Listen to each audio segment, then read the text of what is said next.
Hey everybody, welcome to this video. This is video 3 in a series where we are building up the scorecard that you see in front of you.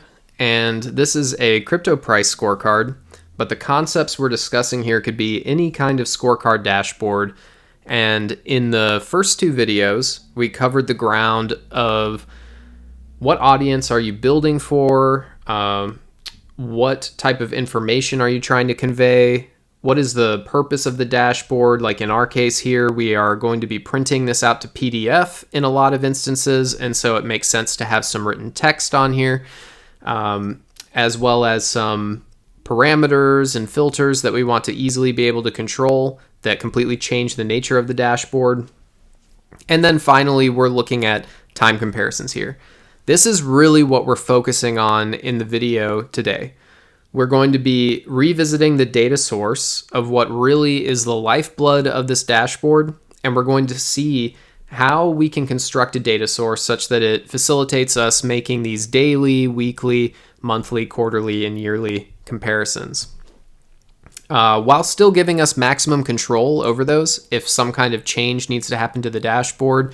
So take in all of this information with the knowledge that I am not saying this is how you have to build these kinds of scorecards. I am not that opinionated on this. This is something that I've found over the years really works for me. It's really a process that helps keep me organized, and I just want to share it.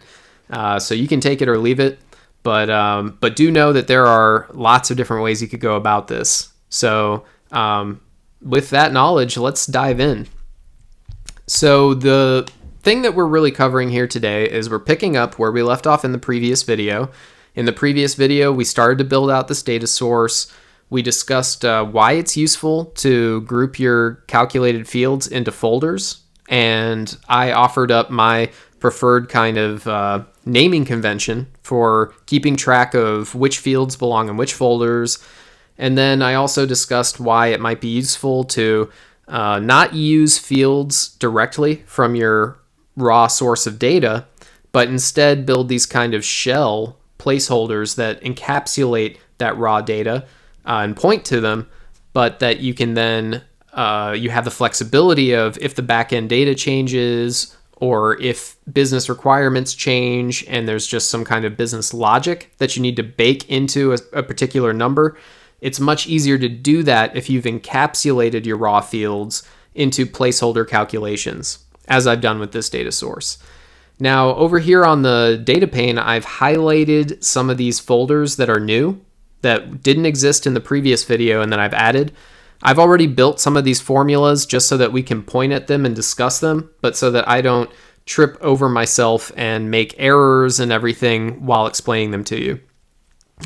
With full disclosure, that's absolutely part of my development process. I mess up all the time. Even when I was building up this one, I had, dozens of errors in the way I named things and everything. That's just the way it goes. So I figured let's smooth all those bumps out and we can discuss this logic, and then I'll let myself trip over adding a few extra formulas down here as we complete this process of building this ability for us to compare time periods. So over here in this worksheet, I did want to call attention to, there's a really valid point that people who disagree with the way that I might build my data source could bring up. And it would be, why are you building so many calculations? We have this idea, this tool available to us with Tableau that's actually really convenient and really useful. And it's this ability to filter in a lot of different ways on your dates. Like these filters are called relative date filters, and what we could do is we could say, what's this week's data? What was my previous week's data? What's for my months? If I'm looking at my closing price here, what was my current month's numbers? What was the previous month? And so it's true that these numbers are the same ones, like in this worksheet right now, that we're going to be storing into calculated fields. But I did want to quote, Admiral Akbar here and say it's a trap when you're trying to build something like this. You'll notice here that when we're comparing something like our weekly numbers, when we go into this component of the dashboard, we're going to notice that I have this knowledge of what was happening in my current week or my most recent week and what was happening in my previous week. So if we were to filter to look at our previous month, by definition, we don't have information about what's happening in our current month because we've filtered it out, right? So how are you supposed to divide your current month over your previous month and find the percent difference if you've already filtered one of those months out? So this is just one of these things that that comes up that's led to why I do things the way I do here, why it's so modular, and why I choose to filter my date periods within calculations rather than filtering at the worksheet level. Now, I don't want to attack a straw man here. There are ways that you could basically make a time window that has 2 months worth of data in it, and then use some kind of table calculation to say what's my current month and divide that by your previous month. But I find that to be a lot more tedious to work with than actually just building logic step by step and having bite-sized pieces of logic existing in formulas that you could also go back and change. You have a lot more control over. That's preferable to me over trying to do too much in one single worksheet with table calculations and things. So anyways, that's just a little bit of upfront kind of full disclosure. There are multiple ways to do this. And so now let's just dive into this pattern that I really like and that I find to be very useful and that over the years has served me well. So the first thing we're going to be doing is we want to define what is the data that's relevant to a current period. So if we take a look inside one of these formulas that I have for determining my different periods, just to be clear, when we look out here at this dashboard, right now we're focusing on the daily information. Like, how do I get my current day's information? How do I get my previous day's information? And this is the first step. So let's just talk about that current time period. So how do I know that it's my current day? Well, in the previous video, we talked about how you can use these anchor dates. And so I defined this time max that's going to be always giving me the maximum time that we see in our data.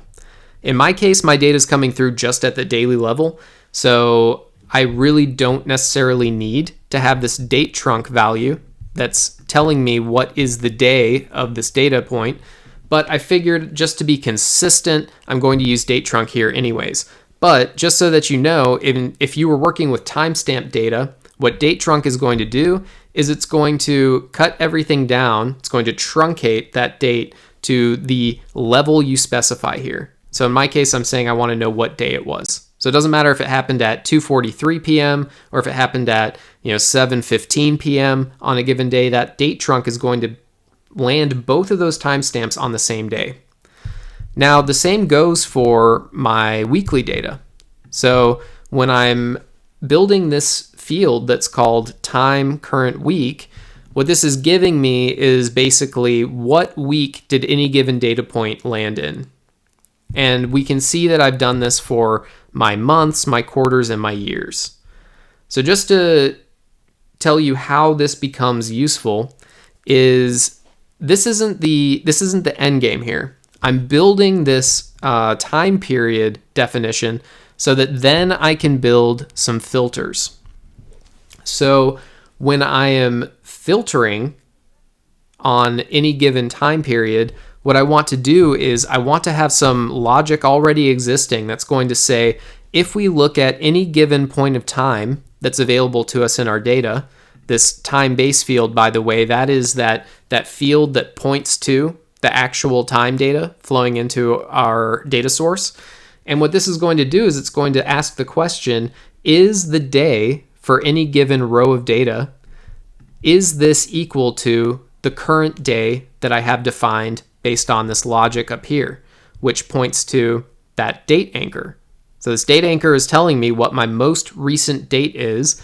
This time current day is establishing the time interval that falls into what my most recent day is. And then this filter that either produces a true value or a false value, this is telling me just the cold-blooded truth.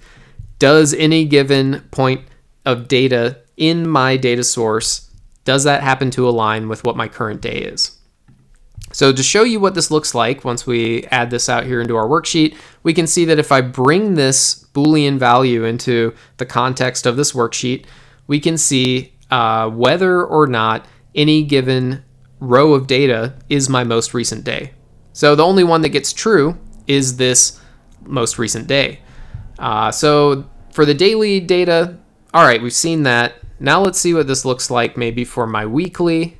And we can see in this case, my time window, it was date trunked to the weekly level. And so it's going to define the time window as anything that's happened in my most recent week. And over here, we can see that this week, which begins on April 5th, this is my most recent week. And only the days that exist within that week are going to be considered true.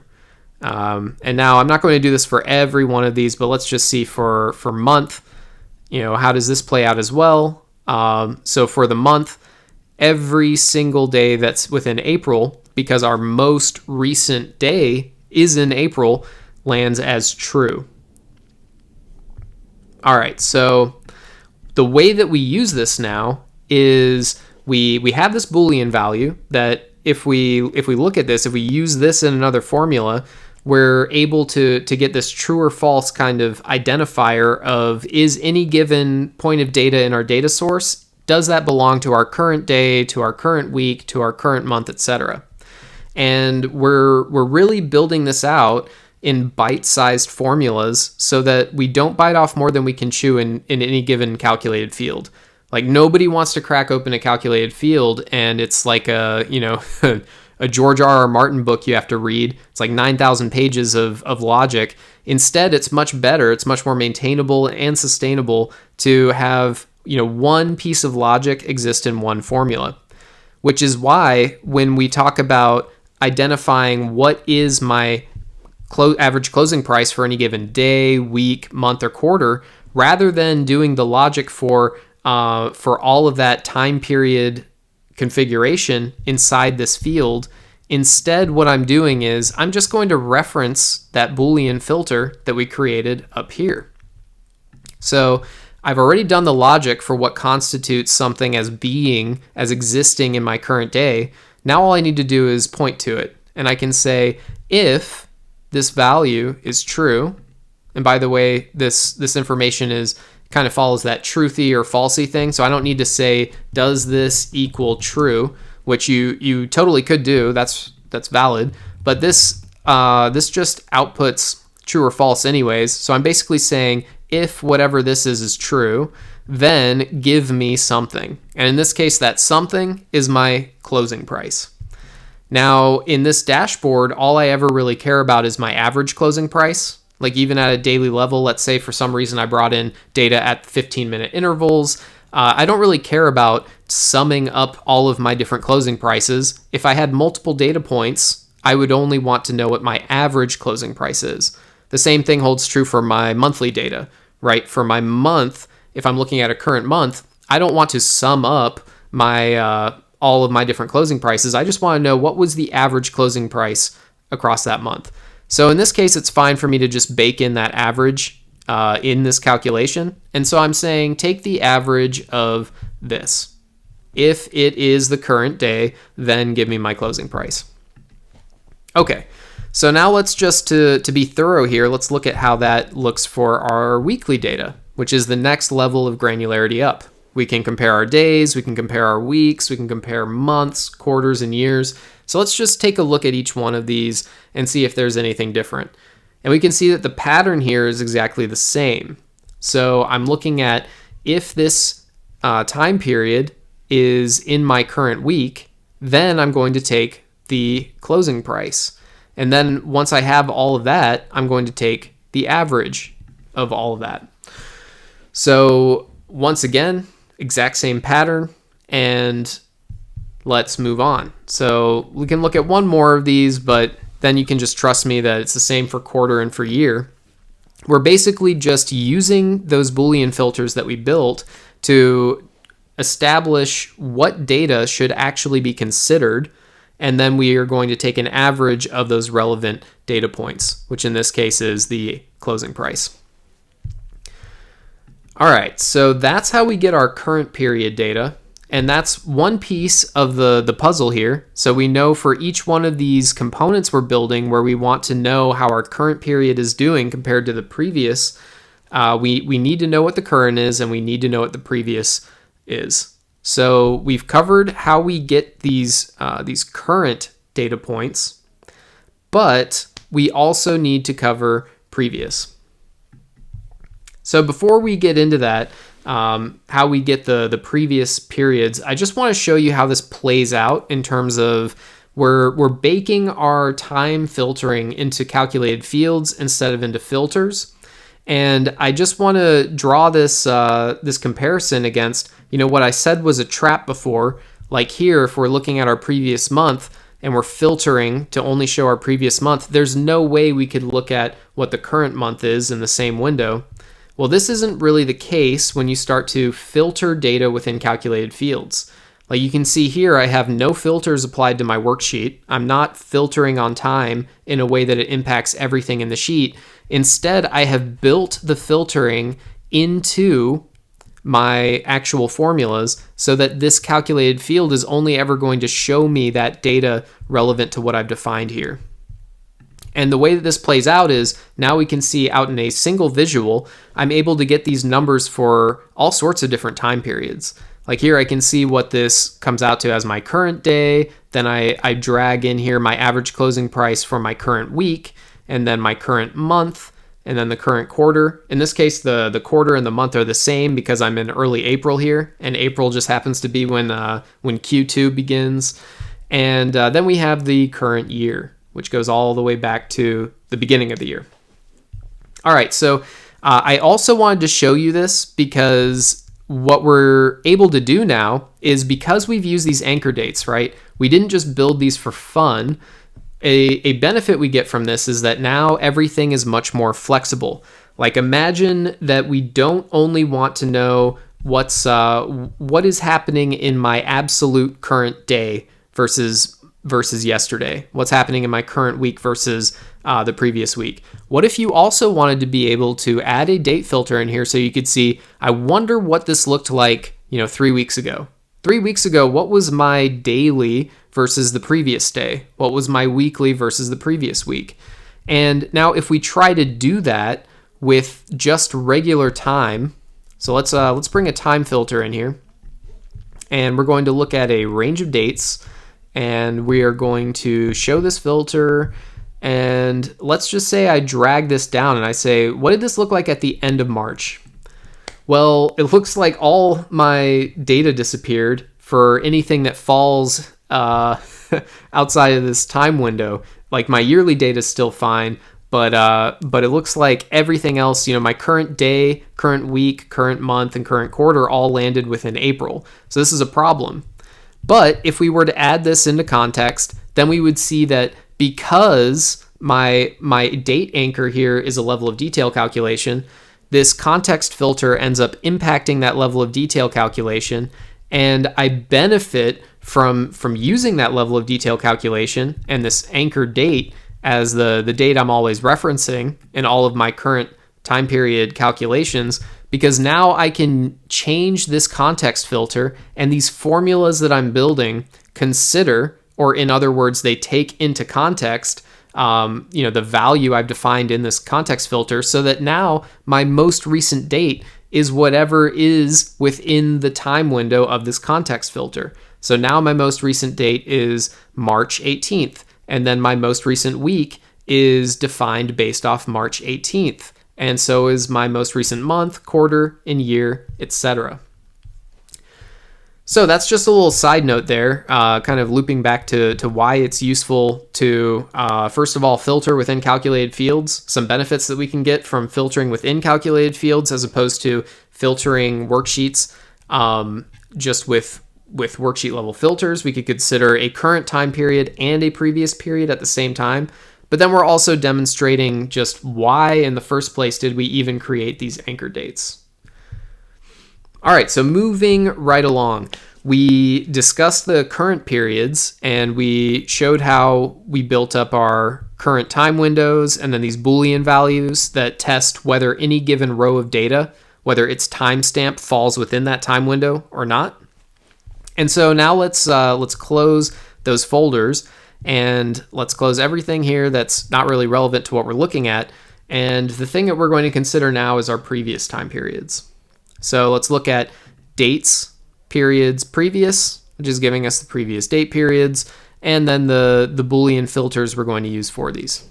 Now this is going to look pretty much exactly like what we did for our current period, but I want to run through each of them just so that you can see the pattern here, and you could build this up on your own, maybe absorb this information.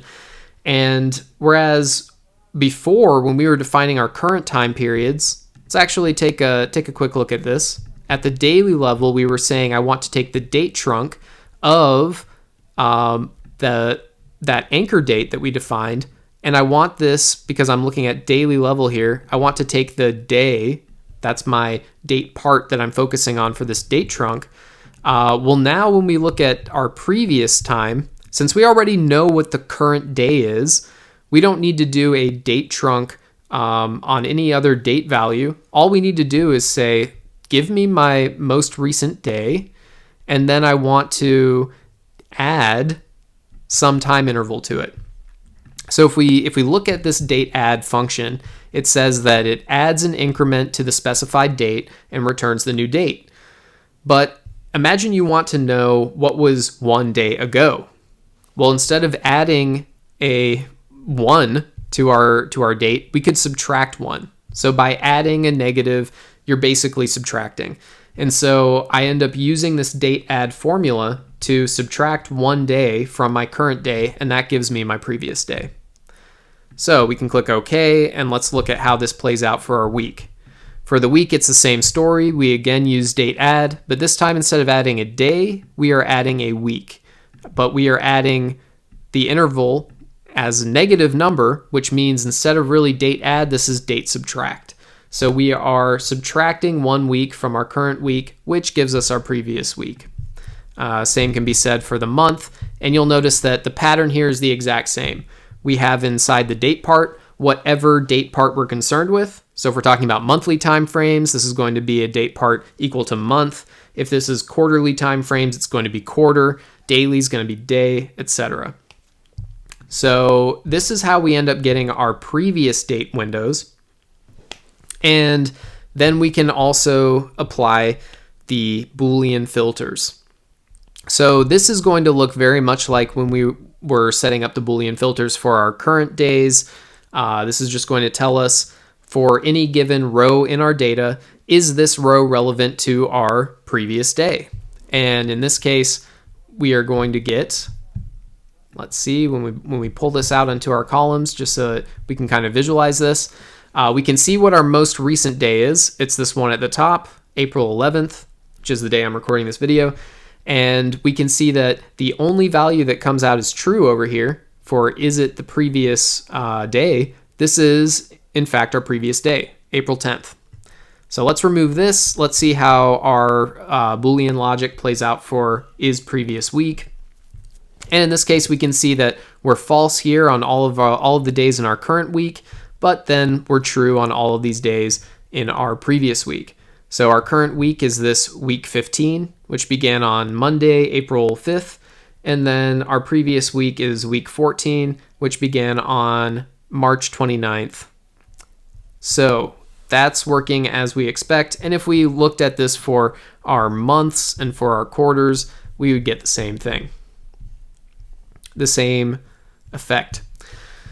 So now we've defined our current periods, our previous periods. We've defined Boolean values that output either true or false for whether any given data point in our data set is falling within those time periods. And then we are using those to define these measures, which tell us what the average closing price is for any given day, for the month, for the quarter, for the week, or the year. So we can see here this is actually going to be the exact same process as what we were building for our measures to get the current, the average closing price for our current day or our current week or our current month. you end up with the exact same pattern down here for your previous. And so that pattern, once again, is just saying, first of all, we can read this from the inside out. So it's saying if if the row that I'm looking at, the row of data in my data set, if that evaluates to be within the previous day, so it's within that time window that's going to be saying that this occurred during my previous day. If that's true, then I'm going to take that closing price. Otherwise, it's going to do nothing, and then we end up taking the average of that, which produces our average closing price for that time interval. Now, that same logic plays out for the month and for any given time period that we're looking at. The only thing that changes here is that we change that filter that's testing which time period this thing lands in. All right, so that's all working, and then we can just now talk about that same concept we were looking at in terms of having the dynamic current periods, where we were filtering on that context period, the context filter. We can see that our previous time periods are also going to be dynamically changing as those current periods change. So if we come back up here and we recap, how did I define what was my previous day? The previous day, by definition here, is going to be always 1 day behind my current day. So since we saw that a context filter changes what our data source interprets as being our current day, we're also then going to be changing what our data source interprets to be the previous day or the previous week or the previous month, etc. So let's just see that at play. Let's get our dates in here as a filter, get a range of dates, and we're going to show this filter, and we are going to make sure that this is a context filter, because context filters are the only types of filters that impact our level of detail calculations. A regular filter will not. And now if I look at this, we can see that right now my previous day is April 10th, while the maximum date in my data source is April 11th. But if I were to move this, let's say down to March 24th, we're going to see that now my previous day is March 23rd, and my week is going to change accordingly. So is my month, so is the quarter and the year. So this is really, really useful if you find yourself in a situation where you need to be a little bit more dynamic, and you might want to not only show what is the status right now as of today, but this is really common that people are going to want to know, if I were to put myself in the shoes of me 2 months ago, what did the scorecard dashboard look like? So you are able to serve that need very easily if you build your data source from scratch in a way that's going to point to, first of all, anchor dates, which are going to allow you to use this pattern of adding a context filter, which then just cascades through and impacts all these other calculations that reference these dates. All right, so we are almost done, but something that we need to also demonstrate here is, how do you actually start to bring these time comparisons to life? So we've talked a lot about building up our date periods, but let me close all of this or minimize those folders. And now let's start to talk about, okay, we have a previous date, we have our current dates, and we have them at these different levels of granularity, day, week, month, etc. And we've even built this calculation pattern that's going to give us the average closing price for any one of those time intervals. But now how do we start to compare these? So this is where we're going to introduce some new formulas. And because we've been keeping everything bite-sized, like rather than having one monster formula where we're defining our date windows, where we're doing a bunch of if-then logic, we've kind of kept everything in its own neat little pocket, its own formula, to where only, each calculation is really just trying to do one thing.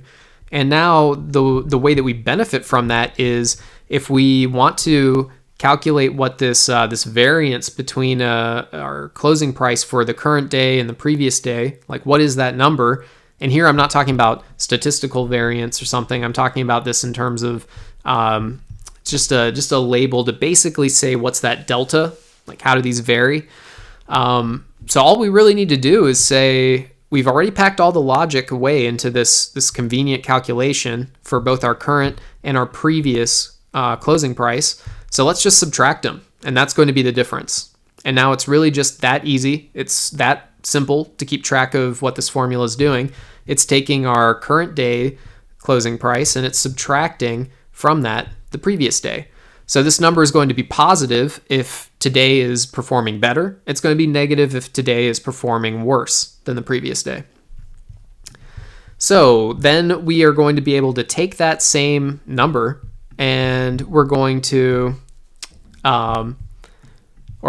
take those same calculations and we're going to be able to divide them in order to get to a percent difference.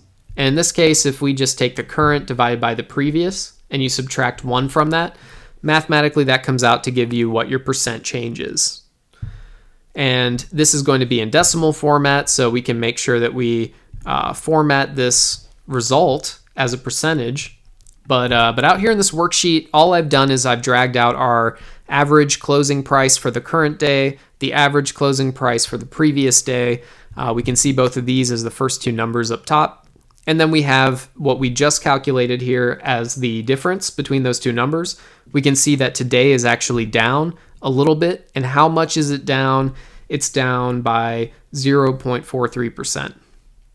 So let's go ahead and build this out just to show you how this looks like, how you can kind of, even though here we are building, right, we're sacrificing a bit of time up front in how we build our data source in order to have maximum flexibility. And so what we're really trading off here is we will have more formulas, but we will also have more flexibility. Now, one of these ways to kind of mitigate the disadvantage of having more formulas, which is that you have to write more formulas, you can just use some smart copying and pasting. So here I'm going to copy this formula and I'm going to create another version of this for week, month, quarter, and year. So I'll just right click on this formula and I'll say create calculated field. This is just a nice little shortcut in case you want a new formula to land in the same folder. So if I were to just create a calculated field from scratch, it would land somewhere down here. But if I create a calculated field from one that already exists in the folder, then this new one's going to land right next to its sibling. And I'm going to name this one average closing price var, and then I'm going to call this week. And I am going to just paste in the same formula I had for the daily level stuff. And everywhere I see day, I'm just going to change this to week. And this is where having really consistent naming comes in to help you, because we don't have to retype all these different formula names. We always follow the same patterns in this data source. And so it's really easy to now come in and just say, this is the same pattern, but it's for my week instead of my day. So I'll click OK. I'll do the same here for my months. So average closing price var month. Let's make this month instead of day for both of these. Click OK. Let's do this again, this time for quarter.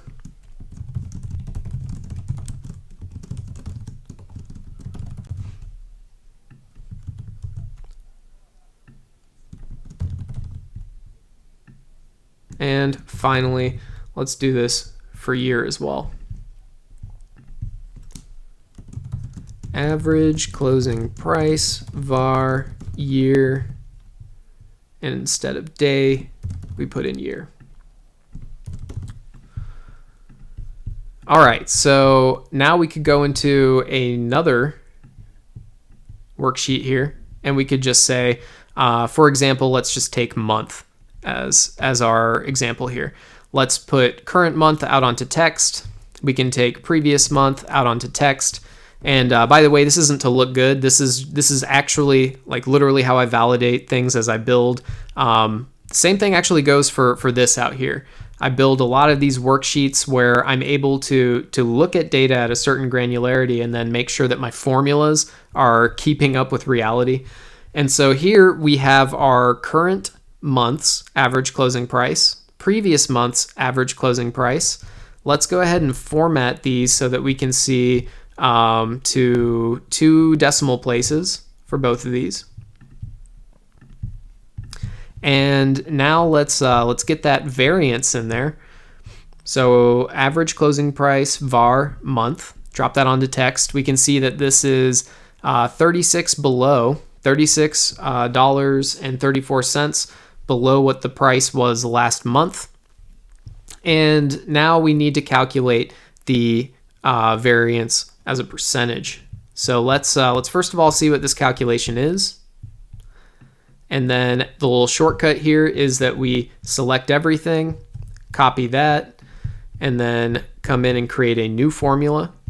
And we're going to call this average closing price var percent. And let's go ahead and make our weekly one first, even though in this worksheet we're using month as an example. Let's build all of them out. So there's our weekly percent difference. Now let's do our monthly. Average closing price var percent month.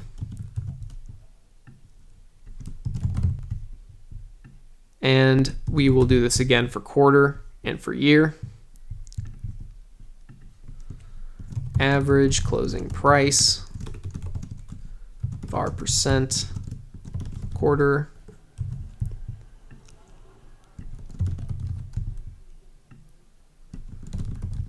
And finally for our year. Average closing price var percent year. All right. So now that you've seen me copy and paste to my heart's content, one thing we want to do is take all of these percentage values, and these are not really, they're not stored as percents, they're in decimal format. So let's just make sure that whenever we show them, we put a default format here as a percentage, which is then going to make it to where when I drag this percent difference for my month, bring it out here into my worksheet, we can see that at this number, at being where I am this month, my average closing price is $6,076.59. That's $36.34 below what my previous month's average closing price was. And then that is a difference, a percent difference of 0.59%. So this is all the information that you get when you're looking out here at this monthly data point here, right? We can see that that if I'm looking at my month, and just to show you these numbers are the same, let's actually make sure we filter to just Bitcoin. So let's go up here to our symbols. Let's show this, and let's only consider Bitcoin. So where are you, Bitcoin? All right, so 6.97%. We look out here, 6.97% above the previous month. So now we're really at this point where our data source, we've built this up to have all of the underlying information that we need. And from here, it's really just a matter of us dropping that information where we need it into worksheets and making it come to life. And if you've hung in here for this entire video, then you might even disagree with me. You might say, this is way too much upfront calculation. I'd rather do table calculations in the worksheet. That's completely fine. But what I'm really trying to show you here is just one potential way that you can build a component-based dashboard where you have maximum control over what you're showing in any given sheet, and that sheet can be built in a way that it's very flexible. And if things need to change, which inevitably they will as you get feedback from your stakeholders, then you can change individual things, individual elements of your dashboard without having to rebuild everything. So this component-based approach to building out your data source helps facilitate a component-based approach to building out your dashboard, which in my opinion helps you build clean dashboards that are maintainable and that allow you to follow consistent patterns across dashboards, regardless what the topic is that you're building, which therefore not only makes it more maintainable to yourself, but also makes it more maintainable to a team of people who might be used to seeing your work.